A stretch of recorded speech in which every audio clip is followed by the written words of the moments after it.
వచ్చి మేము ఒక్క బెడ్రూమ్ లా ఉన్నంత మంది ఎట్లుంటాం మేము?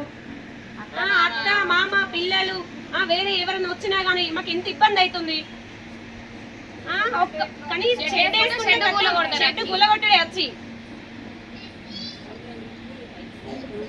కంప్లైంట్ ఇచ్చుడు వాళ్ళు.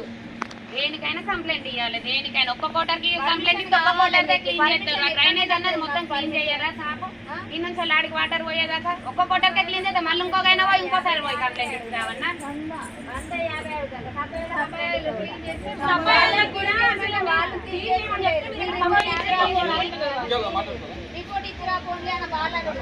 దానికి రిపోర్ట్ నిన్న గంట వానల పోయి